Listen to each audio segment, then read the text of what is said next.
Avril 1941, stop. Gare de Cologne, stop. 2500 juifs allemands, stop. Embarquement, stop.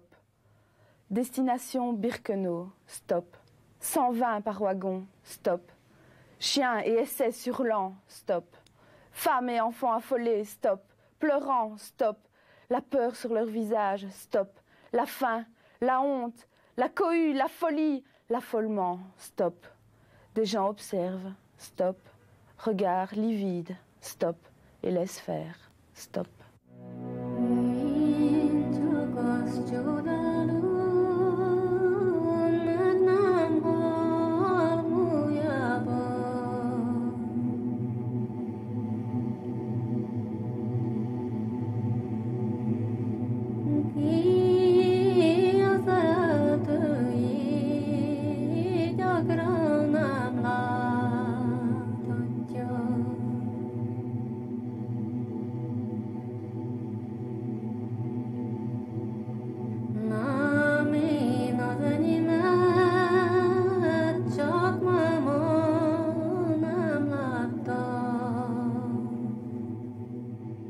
L'espoir a le visage d'un homme aux cheveux blancs revenu de là-bas, rescapé de l'enfer. Il a connu le pire et il vit pour le meilleur. Ses yeux sont clairs et joyeux et il n'a pas de haine. Redevenu enfant quand il parlait, redevenu enfant en l'écoutant, je rêvais que l'amour est plus fort que la haine, plus fort que la mort. Ce n'était pas qu'un rêve. David nous a parlé. David était là. En 1940, lorsque les Allemands ont envahi la Belgique, immédiatement, je me suis, avec des amis, lancé dans la résistance passive. Ce n'était pas une résistance encore armée, parce que nous n'étions pas d'accord que les Allemands soient entrés chez nous sans y être invités. C'était la guerre, c'était des envahisseurs. Et notre travail consistait surtout, à ce moment-là, de divulguer de la presse clandestine, des journaux clandestins, à glisser les tracts dans les boîtes aux lettres et à choler des mots d'ordre sur les murs hors du pays l'occupant.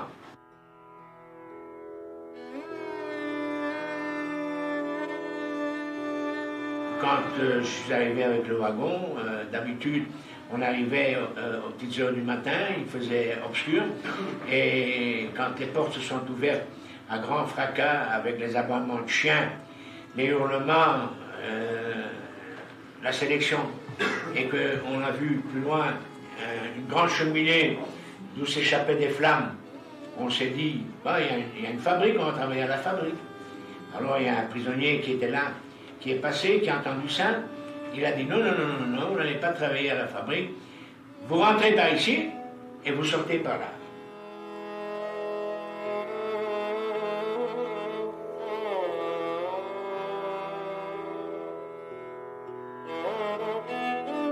Ben, c'est une grande émotion parce que tous ces gens exterminés dans les camps, moi personnellement j'ai eu des petits pincements parce que c'est inimaginable de voir des camps comme ça, des maisons, la maison là-bas, c'est inimaginable. Je ne saurais pas vous décrire autrement, je ne saurais même pas l'imaginer. En fait, c'est révoltant, quoi. Il y a pas de mots, je trouve. Il n'y a pas de mots assez forts pour décrire ce qu'ils ont fait. Et puis aussi pour ce que les gens pensent et disent encore aujourd'hui. Chère Carole, comment te décrire ce que j'ai ressenti lors du départ du train de déportés vers les camps? Les quais grouillés de pauvres gens affolés, désemparés. Le regard partout cherchait un secours, une réponse, une raison à cet exode, à cet arrachement. En tant que journaliste, j'ai pu consulter les listes des gens qui embarquaient dans ce train de l'horreur, de l'intolérance.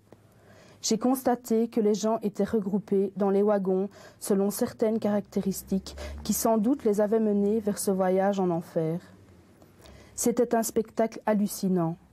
Ainsi, il y avait des wagons pleins de roues, de manchots, de chômeurs, de prostituées, d'homosexuels. Je me mis à faire une inspection totale de ma personne. La peur peu à peu me gagnait. Et si un de leurs critères me concernait? J'ai senti en moi monter une terrible nausée qui ne m'a pas quittée depuis. Vous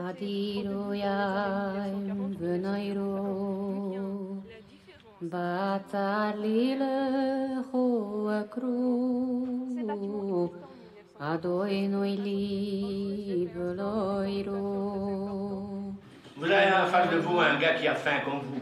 Et vous avez votre ration de pain. Alors, et que vous voyez ce garçon qui vous regarde, ses yeux sont tellement implorants. Il y a tant de choses dans ce regard. Et que vous prenez votre morceau de pain, que vous le donnez à votre copain qui est plus faible que vous. C'est un acte d'amour. Et c'est ça qui est beau.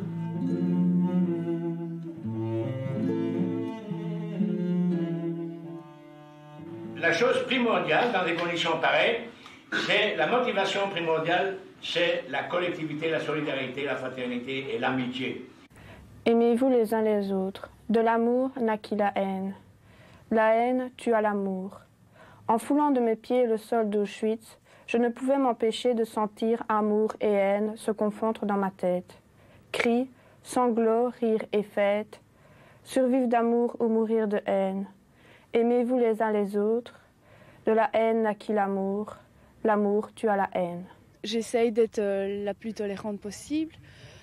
Et moi, ce que j'espère surtout de ce voyage, c'est que les personnes qui sont moins tolérantes ou même dans chacun de nous, on est toujours un peu raciste, aussi bien socialement qu'au point de vue de la race, mais j'espère que ça pourra changer quelque chose, même si on peut faire changer et faire réfléchir ne serait-ce qu'une personne. Moi, je trouve que ce serait déjà pas mal. Une partie des déportés étaient des jeunes morts, les vieillards, les enfants, les malades. Vous avez entendu parler des conditions de vie dans les ghettos. Elle est très difficile. Ces personnes arrivaient à Auschwitz dans un état d'épuisement extrême, d'épuisement total. Certaines personnes étaient aussi soumises à des interrogatoires dans des chambres de torture de la Gestapo. Quand je suis sorti du camp pour la première fois en homme libre, eh bien, et que je me suis plongé complètement dans le petit ruisseau qui nous accompagnait chaque fois que nous allions au boulot, j'ai pleuré. J'ai pleuré, pas parce que je suis enfin redevenu un homme libre, j'ai pleuré de fierté, croyez-moi, parce que malgré tout ce qui s'est passé, on n'est pas arrivé à m'enlever cette dignité humaine qui était la mienne. Et ça, c'est quelque chose de très, très valable et de très important. Quand tu parles, je t'écoute. Quand tu parles, je te crois. J'ai envie de me battre, d'être un homme debout. Peu importe mes doutes, le monde est en déroute. Il y a du boulot pour moi. Je sais maintenant ce que je ne veux pas. Petite sœur, petite femme, j'ai entendu ta voix, j'ai entendu tes cris. Les arbres de Birkenau me l'ont dit. Ils m'ont dit ta souffrance, ta rage, ta douleur, ton courage, ton errance. Ils ont pris ta vie, une file pour toi, une file pour lui. Un baiser, le dernier. L'agonie a commencé, et pour faire taire tes cris, les injures et les coups, la faim, la crasse et les poux.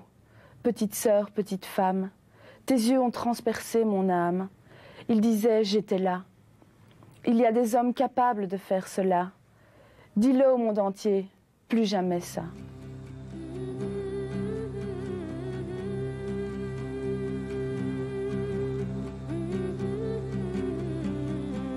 Si un jour, croyez-moi les gars, quelqu'un vient vous dire, et vous en rencontrerez peut-être sur votre chemin, bon, Auschwitz c'est de la foutaise, n'est-ce pas, c'est de la propagande alliée, tout ça n'a pas existé, alors croyez-moi.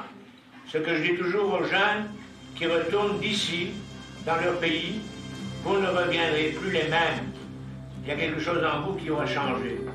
Il y a un ressort qui aura percuté. Et ce sera beaucoup plus difficile d'accepter qu'on vous dise un jour Auschwitz, je connais pas, Auschwitz, ça n'existait pas. Il n'y a pas de mots assez forts pour décrire ce qu'ils ont fait, et puis aussi pour ce que les gens pensent et disent encore aujourd'hui. Enfin, on parlait tout à l'heure des thèses révisionnistes de Le Pen et d'autres, mais même des plus jeunes étaient totalement révoltés parce que on ne peut pas nier, quoi. Non, c'est pas possible. C'est pas un détail de l'histoire, c'est pas vrai. Non, ce qu'il y a, c'est que l'espoir, il faut le garder quoi qu'il arrive. Il faut accepter les choses en se battant. En se battant et en disant, en faisant tout pour que non seulement ça n'arrive plus à l'échelle que nous avons connue, mais en ne pardonnant pas ce qui se passe maintenant. Et en ouvrant les yeux à ceux qui sont autour de nous, et surtout en ne pas, n'est-ce pas, allant dans le sens de ce que l'extrême droite veut nous apprendre. Parce que c'est ça l'extrême droite, ce que vous avez vu ici, ce que vous voyez ici. L'extrême droite, ce sont les marches de la mort. L'extrême droite, c'est le fanatisme, c'est l'exclusion, c'est contre l'autre. Faut-il toujours tout tolérer, même inacceptable? Faut-il toujours chercher à comprendre les actes, même les plus incompréhensibles?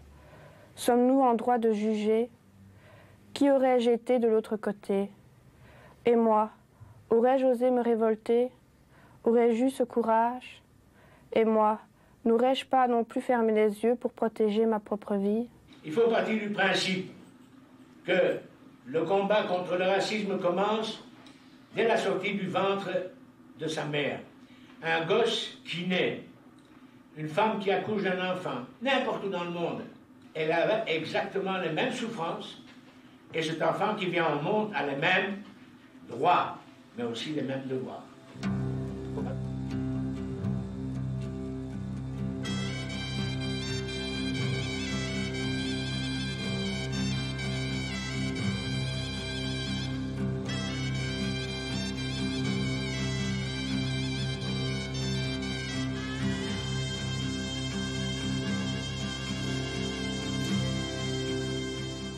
Et dans la vie, il y a toujours un premier pas.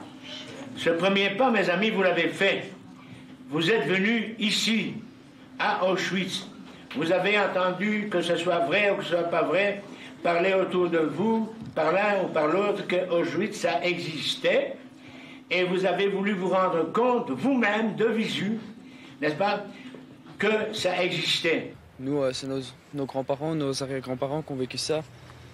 Et franchement, on a vraiment du mal à s'imaginer ce qui s'est passé, mais quand on est ici, on se rend déjà un peu compte en voyant les paires de chaussures, les cheveux, tous ces tas d'objets qui sont là et qu'on se dit qu'on ont appartenu à quelqu'un qui se sont fait exterminer après. Ça choque. On connaissait un petit coup comme ça, on expliquait comme ça, mais quand on voit ça, là, c'est sûr que ça touche, quoi. J'imaginais bien que c'est grave, mais en venant sur place, je pense que ça renforce mon sentiment. Et je sais pas, c'est quelque chose à faire, quoi. Venir se rendre compte sur place, disons que c'est pas du temps perdu, quoi. Moi, avant, quand on me parlait d'un camp de concentration, je savais vraiment pas ce que c'était. Maintenant, il faut que tout le monde connaisse. Il faut qu'on connaisse et qu'on réagisse plus tard si ça pourrait se reproduire. Vous ne serez plus jamais les mêmes. Il y a quelque chose qui reste accroché en vous parce qu'on vous a fait découvrir un monde tout à fait nouveau. Nouveau pour vous. Ancien pour nous. N'est-ce pas? Et ce que j'ai dit tout à l'heure concernant cette question qui m'a été posée dans une école, est-ce que les jeunes d'aujourd'hui seraient à même de faire ce que vous, M. Lachmann, vous avez fait quand vous aviez notre âge? Je le reprends encore une fois. Moi, je vous fais confiance à 100%. Je suis certain, persuadé, je me mets au feu, que si jamais vous deviez être confronté à des difficultés, à des problèmes très percutants, que vous saurez prendre une décision également très percutante. Et c'est ça que je vous rends, tout l'honneur que je vous dois, et toute la joie que j'ai à parler avec des jeunes, parce que aussi longtemps que je pourrai parler avec des jeunes, je resterai jeune moi-même, et comme j'ai intérêt à rester jeune, j'ai l'intention de continuer à parler longtemps.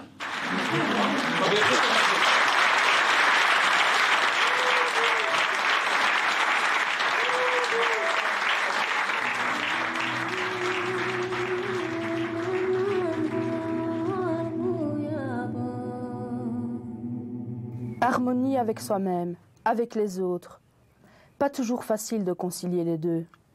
Mais là-bas, je crois que tout était possible. ambiance triste, recueillement, silence, pensée pour eux. Mais aussi ambiance gaie, joyeuse, harmonieuse. Des jeunes qui cohabitent, qui ne se connaissent pas toujours bien, qui se jugent et qui se détestent. Pourquoi? On ne sait pas, on ne sait plus, ou on ne veut plus savoir.